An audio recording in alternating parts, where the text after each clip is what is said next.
Student, good morning. कल हमने Karl Pearson के सारे मेथड ओवर कर चुके हैं, सारे मेथड के सम्स 5.1 ओवर कर चुके हैं। I hope you understand it very well कि कार्ल पियर्सन मेथड किस तरह से फाइंड किया जाता है फॉर स्क्यूनेस के लिए और फॉर कोएफिशिएंट ऑफ स्क्यूनेस के लिए। आज हम यही चैप्टर का दूसरा फॉर्मूला सीखने जा रहे हैं जो कि लास्ट फॉर्मूला है, Bowley's method. This is the last topic of this chapter. So Bowley's method, in a skewed frequency distribution, quartiles Q1 and Q3 are not equidistant from the median। यानी Q1 और Q3 equidistant नहीं होते median से। तो हम क्या find करते हैं? बाउलीज मेथड से यहाँ से हमें स्क्यूनेस फाइंड किया जाता है। और बाउलीज की मेथड में क्या होता है? Q1 और Q3 दोनों इक्विडिस्टेंट फ्रॉम मीडियन से नहीं होते। अंडरस्टैंड?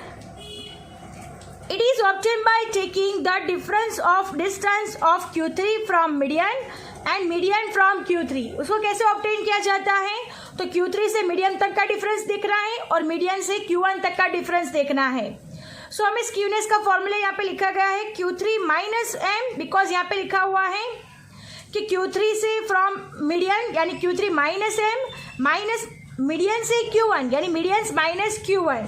अब हम इसे सॉल्व करेंगे तो क्या आएगा?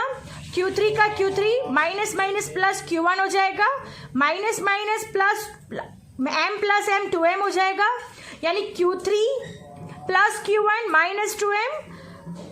ये हमारा क्या हो गया? स्क्यूनेस का फॉर्मूला हो गया। आप लोग देख सकते हो skewness is equal to Q3 plus Q1 minus 2m। ये हम आगे भी डिस्कस कर चुके हैं, आपको पता होगा, लेकिन आज सिर्फ रिवाइज कर लेते हैं थोड़ा, बिकॉज हम उसके हिसाब से आज 5.2 स्टार्ट करने वाले हैं। और कोएफिशिएंट ऑफ स्क्यूनेस भी हम लोग देख लेते हैं। कोएफिशिएंट ऑफ स्क्यूनेस कैसे फाइंड किया जाता है? So look at dear student, J is equal to हमारा फॉर्मूला होता है coefficient of skewness. So Q3 minus m minus Q1 divide by Q3 minus m plus m minus Q1। अब इसे हम सॉल्व करेंगे तो आंसर आएगा Q3 plus Q1 minus 2m। अब यहाँ पे आप देख सकते हो माइनस m प्लस m दोनों कैंसिल हो जाएगा, तो हमारा डाउन साइड आएगा Q3 minus Q1 minus 1 is less than और equal to J less than और इक्वल टू 1। तो ये हमारा क्या हो गया? स्क्यूनेस का फॉर्मूला हो गया और कोएफिशिएंट ऑफ स्क्यूनेस का फॉर्मूला हो गया। कौन सी मेथड से करना है? अब हमें बाउलीज के मेथड से करना है। Student listen it carefully. जब भी आपको स्क्यूनेस के कोई भी सम आपको आस्क किया जाएगा एग्जाम में, तब आपको क्लियरली लिखा होगा क्वेश्चन में कि आपको कौन सी मेथड अप्लाई करनी है। या तो कार्ल पियर्सन अप्लाई करनी है या तो फिर बाउली की मेथड अप्लाई करनी है। दोनों ही मेथड आपको क्वेश्चन में दी गई होगी कि आपको कौन सी पर्टिकुलर मेथड आपको क्वेश्चन में अप्लाई करनी होगी। आपको जो भी मेथड अप्लाई करने के लिए कहा गया हो वो मेथड से आप लोग सम काउंट कर सकते हैं। अगर आपको कार्ल पियर्सन से कहा है तो कार्ल पियर्सन अप्लाई करने का, और अगर बाउली से कहा है तो बाउली का मेथड अप्लाई करना है। Understand? So let us start our sum. Exercise 5.1 5.1 तो कार्ल पियर्सन मेथड पे बेस्ड था जो कि हम ओवर कर चुके हैं।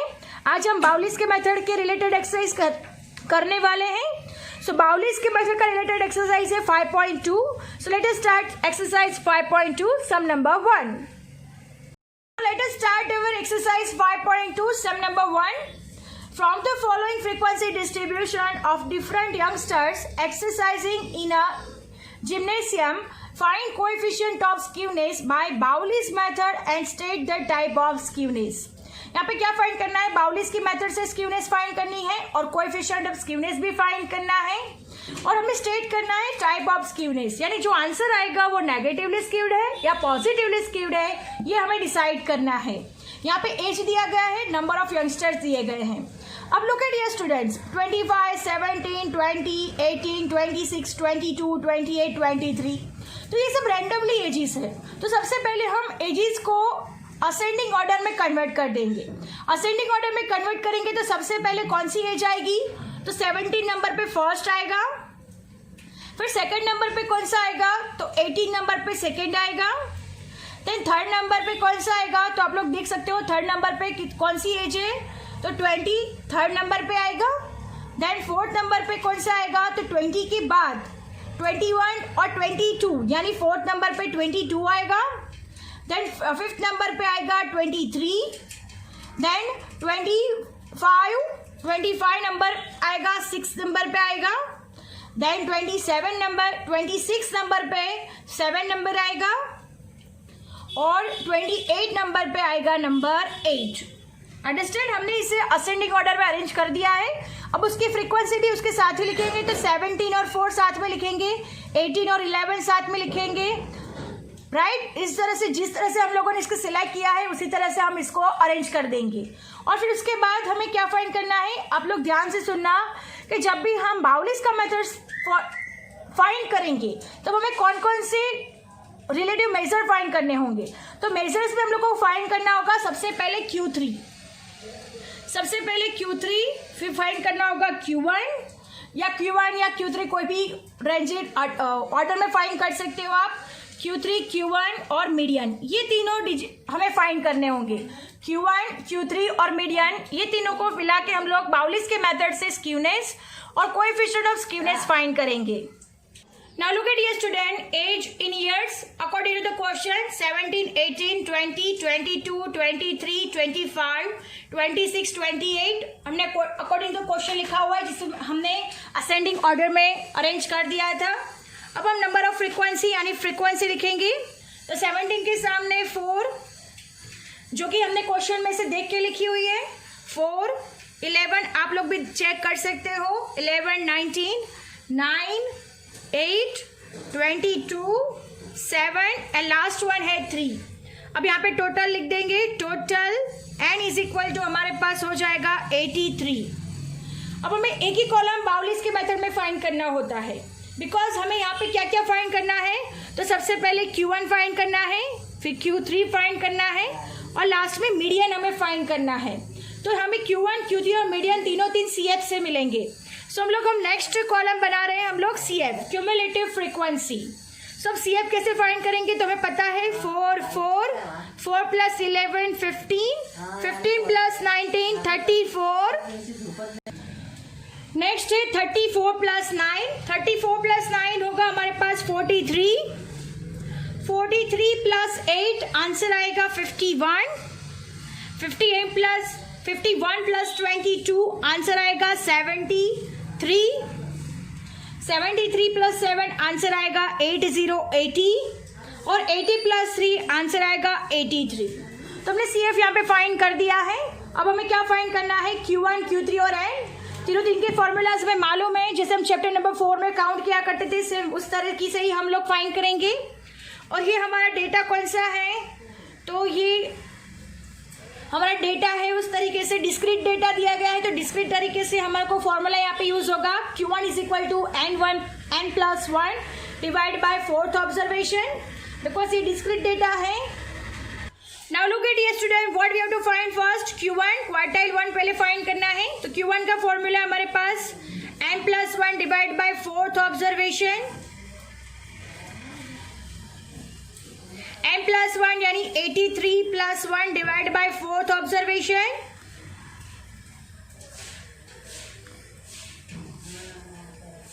राइट। 83 प्लस 4 यानी 84 divide by 4th observation, 84 divide by 4 यानी डिवीजन होगा तो क्या आएगा 21st ऑब्जर्वेशन। अब 21 से हाईएस्ट डिजिट हमें CF में देखनी है, फिर उस हिसाब से हम लोग डिसाइड करेंगे कि Q1 कितना आएगा। So look at dear student, 21st से ज्यादा डिजिट कौन सी है, तो 21st डिजिट ज्यादा 34 है, हमने Q1 के लिए सिलेक्ट की है। सो 34 के सामने कितनी एज ईयर्स है 20, तो ये हमारा क्या हो गया, Q1 हो गया। तो Q1 is equal to 20 years, यहाँ पे हमें मिल रहा है Q1 is equal to 20 years. So अब हम लिख देंगे Q1 is equal to 20 years. Now लिखते हैं answer,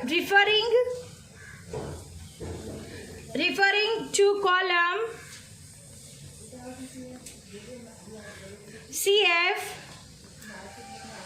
Q1 is equal to 20 years, right. Q1 is equal to 20 years, हमने CF के कॉलम में देखा तो 20 years हमारा आंसर आ रहा है, तो हमने Q1 फाइंड कर दिया है। अब नेक्स्ट हम Q3 फाइंड करेंगे। Now moving to the next step. Next step हमें फाइंड करना है Q3। Q3 का फॉर्मूला है J m+1 divide by fourth observation, right. तो J इज इक्वल टू 3 हो जाएगा, N इज इक्वल टू हमारे पास है 83 + 1 divide by fourth observation, right. 83 + 1 यानी 84 डिवाइड बाय फोर्थ ऑब्जर्वेशन,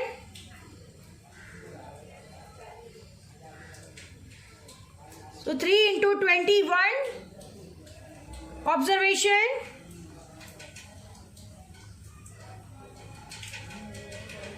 सो हमारा लास्ट आंसर आएगा 63rd ऑब्जर्वेशन। अब उस कॉलम में देख लेंगे 63rd से हाईएस्ट नंबर, फिर हमें Q3 मिल जाएगा। Now look at dear student, 63rd observation से सबसे हाईएस्ट डिजिट कौन सी है? तो 63rd से हाईएस्ट है 73, ये हमने Q3 के लिए सिलेक्ट किया हुआ है। तो 73 इज द हाईएस्ट एंड 63, तो 73 के सामने कितनी है एज है 25, तो Q3 हमारा क्या हो गया 25 ईयर्स। तो हमें डायरेक्ट आंसर यहाँ पर 25 ईयर्स मिल जा रहा है, तो Q3 is equal to 25 years हम लोग डायरेक्ट ही लिख देंगे।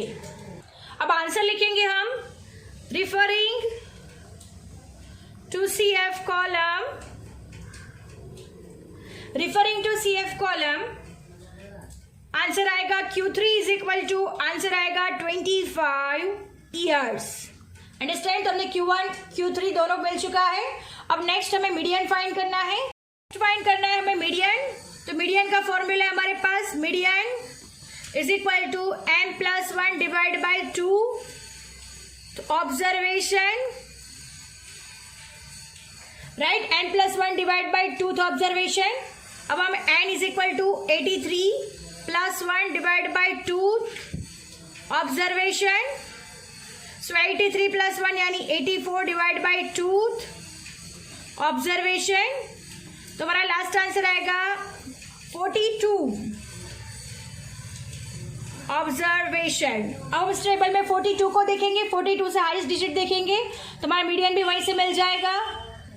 Now look eight student in CF column, 42 से हाईएस्ट डिजिट है हमारे पास 43, ये मीडियन के लिए सिलेक्ट कर रहे हैं हम लोग। 43 से सामने एजिस है ईयर्स, ये हमारा क्या हो गया मीडियन, सो 22 हमारा क्या हो जाएगा मीडियन हो जाएगा। अंडरस्टैंड, तो हमने Q1 Q3 और मीडियन तीनों के तीनों फाइंड कर लिए हैं। अब हम मीडियन का आंसर भी लिख देते हैं। अब लिखते हैं हम लोग रिफरिंग टू CF कॉलम, हमारा मीडियन आ रहा है m is equal to 22 years. Understand, m is equal to 22 years. अब हमने तीन फाइंड कर लिया है, Q1 Q3 और m। अब हम कोएफिशिएंट ऑफ स्क्यूनेस का फॉर्मूला रखेंगे, जो कि हमें क्वेश्चन में आस्क किया गया है। Coefficient of skewness by Bowley's method हमें फाइंड करना है। नाउ यहाँ पे लिख देते हैं हम लोग Q1 इज इक्वल टू हमने फाइंड किया हुआ है 20 ईयर्स। Q3 लिख देते हैं, Q3 इज इक्वल टू हमने फाइंड किया हुआ है 25 ईयर्स, और मीडियन हमने फाइंड किया हुआ है 22 ईयर्स, राइट। तो अब हम क्या फाइंड करेंगे, coefficient of skewness, coefficient of skewness by Bowley's method. Bowley's method से अब कोएफिशिएंट ऑफ स्क्यूनेस फाइंड करेंगे, right. Coefficient of skewness by Bowley's method, coefficient of skewness का फॉर्मूला हमारे पास J is equal to formula है Q3 + Q1 - 2m divide by Q3 - Q1, this is our formula. अब हम जो digits हमने find किए वो सारे डिजिट्स, ये तीनों डिजिट्स अब हम इस फॉर्मूला में रख देंगे। So look at here student, Q3 is equal to हमारे पास 25 + 20 - 2m यानी 22 डिवाइड बाय Q3 हमारे पास 25 - 20, so this is our formula. अब हम इसे सॉल्व करेंगे, 25 + 20 यानी 45 हो जाएगा, 22 × 2 44 हो जाएगा। अब 25 में से 20 को माइनस करेंगे तो आंसर आएगा 5. सो 45 माइनस 44 आंसर आएगा 1 डिवाइड बाय 5. तो हमारा j is equal to last answer होगा 0.2. तो coefficient of skewness by Bowley's method answer आएगा 0.2. अब हम इसको टाइप्स ऑफ स्क्यूनेस लिखना है. तो ये पॉजिटिव में आंसर आता है तो ये पॉजिटिव स्क्यूनेस होगा. So write down our answer. तब कैसे आंसर लिखेंगे? So listen it carefully and look at here. j is equal to 0.2. Therefore, the given distribution